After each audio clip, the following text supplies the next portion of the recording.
आपका हमारे जीके भी यूट्यूब चैनल पर।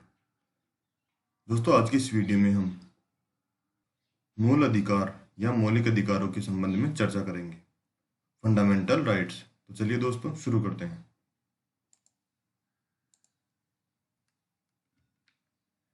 मौलिक अधिकार भारतीय संविधान के भाग 3 में मौलिक अधिकारों को रखा गया है। वह अमेरिका के संविधान से मौलिक अधिकारों को अपनाया गया है। विश्व में सर्वप्रथम मौलिक अधिकारों को फ्रांस ने मान्यता दी। विश्व में सर्वप्रथम मौलिक अधिकारों को अमेरिका के संविधान में स्थान दिया गया। कथन: डॉक्टर भीमराव अंबेडकर मौलिक अधिकारों को प्रकाशवान और अलौकिक कहा है।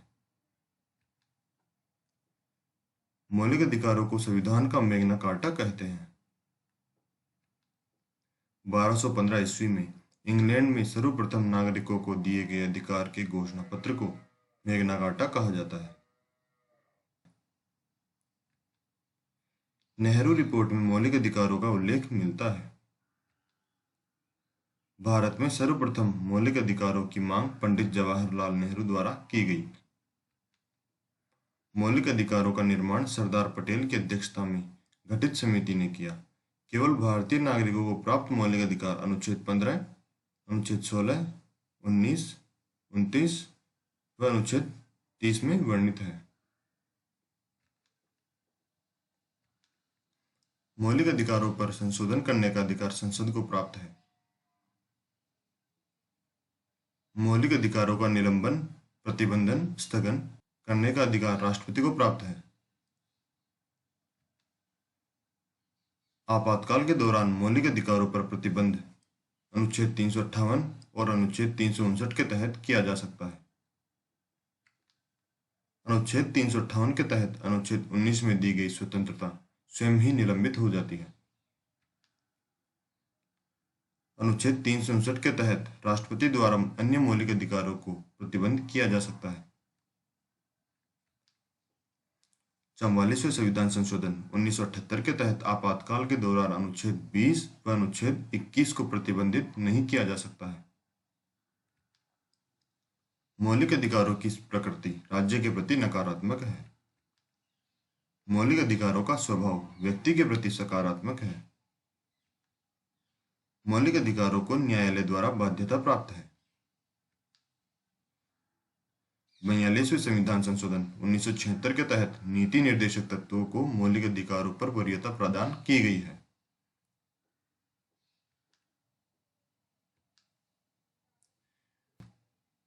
मूल संविधान में 7 मौलिक अधिकार वर्णित थे।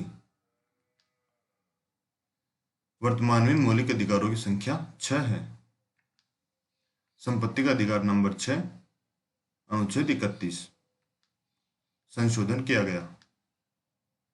44वां संविधान संशोधन 1978 के तहत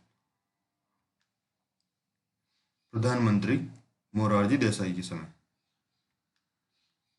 इसके तहत संपत्ति के अधिकार को मौलिक अधिकारों की श्रेणी से हटाया गया और अनुच्छेद 300 के तहत कानूनी रूप प्रदान किया गया। अनुच्छेद 19F में संपत्ति की स्वतंत्रता या अधिकार को 44वें संविधान संशोधन 1978 से हटाया गया।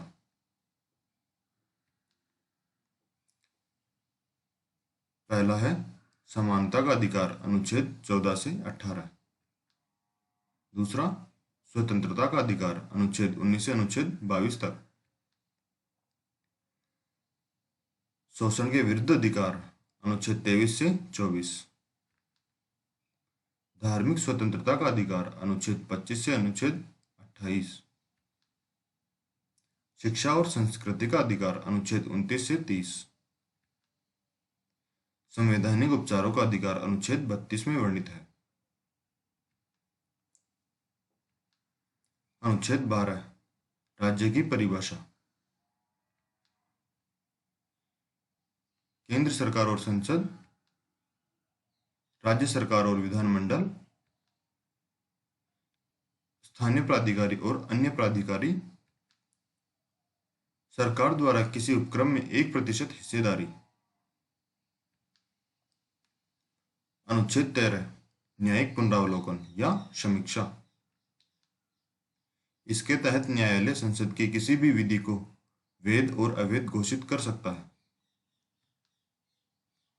अनुच्छेद 13(1) संविधान निर्माण से पूर्व की विधियां अगर मौलिक अधिकारों का हनन करें तो वह विधि शून्य हो जाएगी। आच्छादन, इसका अर्थ है संविधान निर्माण से पूर्व की कोई विधि अगर व्यक्तिगत रूप से किसी के अधिकारों का हनन कर रही है तो केवल व्यक्ति विशेष के संदर्भ में उसे शून्य माना जाएगा। समानता का अधिकार, अनुच्छेद 14 से 18। अनुच्छेद 14 के तहत विधि के समक्ष समता या समानता। इसकी प्रकृति नकारात्मक है, अर्थात विशेषाधिकार को नकारती है। यह राज्य के प्रति नकारात्मक है। अपवाद, अनुच्छेद 361 के तहत राष्ट्रपति और राज्यपाल को विशेषाधिकार दिया गया है। अनुच्छेद 15 के तहत धर्म, जाति, लिंग, वंश और जन्म स्थान के आधार पर भेदभाव को प्रतिबंधित किया गया है। अनुच्छेद 15(4) सरकारी शिक्षण संस्थानों में आरक्षण प्रदान किया गया है। अनुच्छेद 15(5) निजी शिक्षण संस्थानों में और आरक्षण संस्थानों में आरक्षण दिया गया है।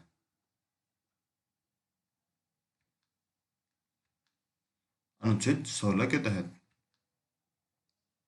लोक नियोजन के समान अवसर प्रदान किए गए हैं। नोट, सरकारी नौकरियों में भी आरक्षण प्रदान किया गया है।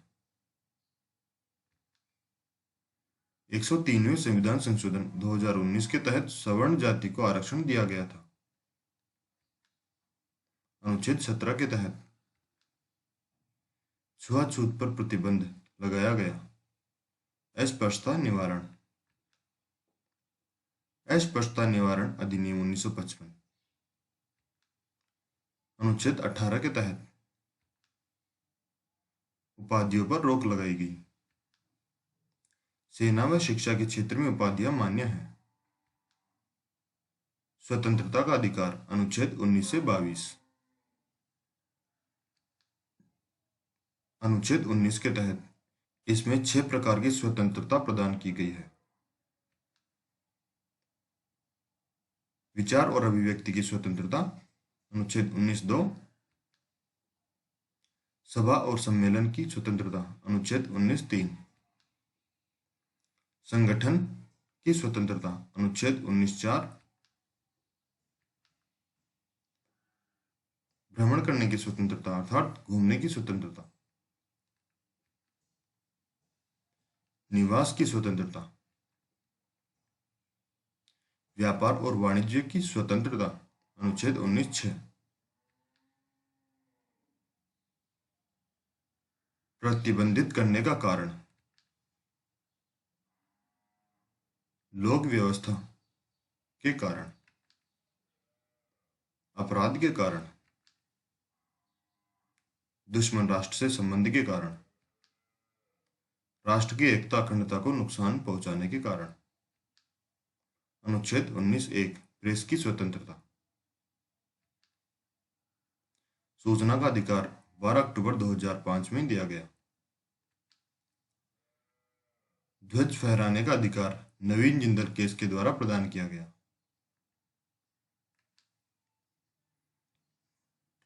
नोटा का अधिकार, चुप रहने का अधिकार। अनुच्छेद 20 के तहत अपराधों की दोषसिद्धि में संरक्षण। अनुच्छेद 20(1) के तहत भूतरक्षी, इसका अर्थ है अपराध जिस समय किया गया हो सजा उसी के अनुसार दी जाएगी। अनुच्छेद 20(2) के तहत दोहरे दंड पर प्रतिबंध लगाया गया।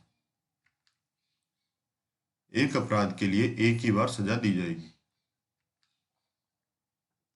अनुच्छेद 20(3) के तहत अपराधी को स्वयं के प्रति साक्ष्य देने के लिए बाध्य नहीं कर सकते।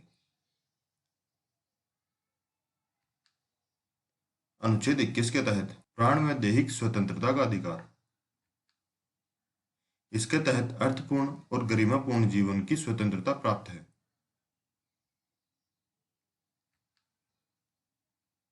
डॉक्टर अंबेडकर ने अनुच्छेद 21 को संविधान का मेरुदंड, रीढ़ की हड्डी कहा है। संविधान में सर्वाधिक विकास इसी अनुच्छेद का हुआ है। किसी व्यक्ति को विधि की प्रक्रिया के बिना उसके जीवन जीने की आजादी से वंचित नहीं किया जा सकता।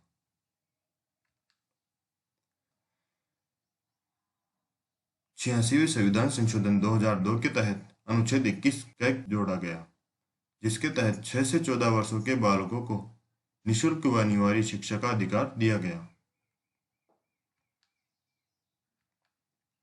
अनुच्छेद 22 के तहत गिरफ्तारियों में संरक्षण और निरोध का अधिकार। अपराधी को अपराध से अवगत करवाना हुआ। 24 घंटे के भीतर न्यायालय के समक्ष प्रस्तुत किया जाए। अपराधी को अपने पसंद का वकील करने का अधिकार दिया गया है। अनुच्छेद 23-24 शोषण के विरुद्ध अधिकार। अनुच्छेद 23 मानव व्यापार और बलात् श्रम पर प्रतिबंध, बलपूर्वक श्रम पर प्रतिबंध। बलात् श्रम का अर्थ है दोस्तों बलपूर्वक श्रम करवाना। बंधुआ मजदूरी निवारण अधिनियम 1976 के तहत मानव अंगों की तस्करी पर प्रतिबंध। धार्मिक शिक्षा का अधिकार 25 से 28। अनुच्छेद 25 अंतःकरण की शक्ति। ईश्वर को किसी भी रूप में मानने का अधिकार दिया गया है। इसके तहत धर्म को मानने, आचरण करने, प्रचार करने का अधिकार प्रदान किया गया है।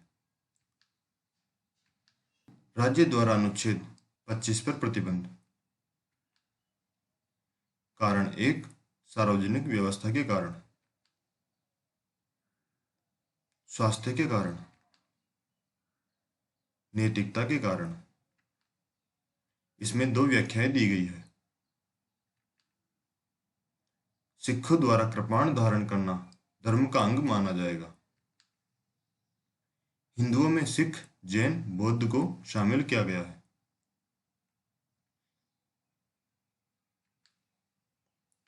धार्मिक कार्यों के प्रबंध का अधिकार दिया गया है। अनुच्छेद 27 के तहत करों में छूट दी गई है। अनुच्छेद 28 के तहत सरकारी शिक्षण संस्थानों में धार्मिक शिक्षा पर प्रतिबंध लगाया गया है। शिक्षा और संस्कृति का अधिकार अनुच्छेद 29 से 30। अनुच्छेद 29 के तहत अल्पसंख्यक वर्ग के व्यक्तियों को अपनी भाषा, लिपि और संस्कृति बनाए रखने का अधिकार दिया गया है। अनुच्छेद 30 के तहत अल्पसंख्यक वर्ग को अपनी रुचि की शिक्षण संस्थानों को स्थापित और संचालित करने का अधिकार दिया गया है। सर्वोच्च न्यायालय द्वारा अनुच्छेद 32 व उच्च न्यायालय द्वारा अनुच्छेद 266 के तहत 5 प्रकार की रिट जारी की जाती है। रिट दोस्तों इसको ब्रिटेन से ग्रहण किया गया है। संसद द्वारा विधि बनाकर अन्य न्यायालय को भी रिट जारी करने का अधिकार प्रदान किया गया है। पहली है बंदी प्रत्यक्षीकरण, दूसरी परमादेश, तीसरी है प्रतिषेध, चौथी है उत्प्रेषण। बंदी प्रत्यक्षीकरण अर्थ का प्रस्तुत किया। किसी भी अपराधी को न्यायाधीश के समक्ष सशरीर प्रस्तुत किया जाए। किसी भी अपराधी को न्यायाधीश के समक्ष सशरीर प्रस्तुत किया जाए। किसी भी व्यक्ति को गैर कानूनी तरीके से कैद करने पर, नजरबंद करने पर इस रिट का प्रयोग किया जाता है। परमादेश इसका अर्थ है हम आदेश देते हैं। यह रिट केवल सार्वजनिक उपक्रम सरकारी पर लागू होती है। किसी भी पदाधिकारी को उसके पद से जुड़े हुए कार्य करने के लिए यह रिट जारी करवाई जाती है। प्रतिषेध, इसका अर्थ है रोकना। यह रिट न्यायिक और अर्ध न्यायिक क्षेत्र पर लगाई जाती है। उच्चतम व उच्च न्यायालय द्वारा अपने अधीनस्थ न्यायालय को किसी विषय पर विचार विमर्श देने हेतु रोकने हेतु यह रिट जारी करवाई जाती है।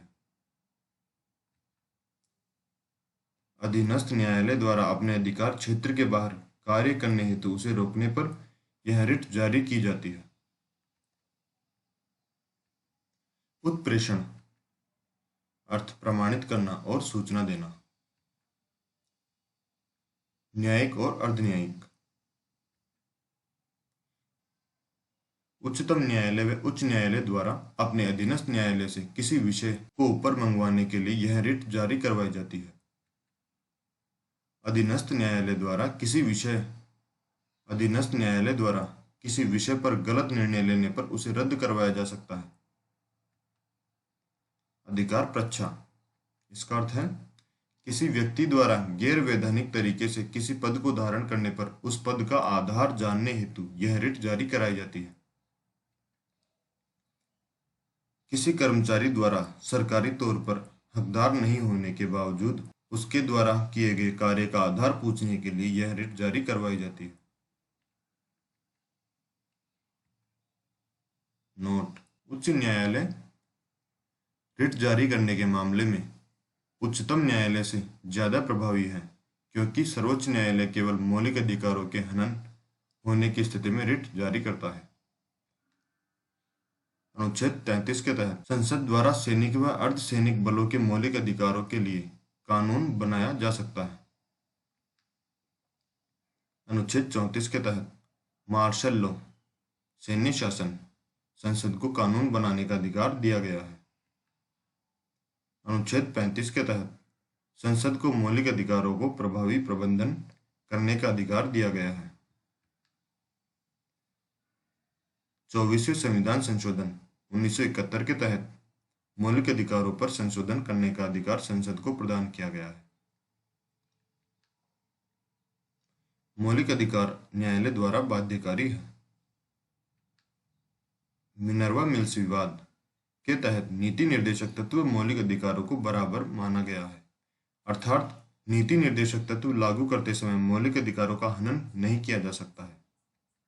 धन्यवाद दोस्तों, यदि आपको हमारा वीडियो अच्छा लगा हो तो इसे लाइक, शेयर और कमेंट ज़रूर कीजिएगा।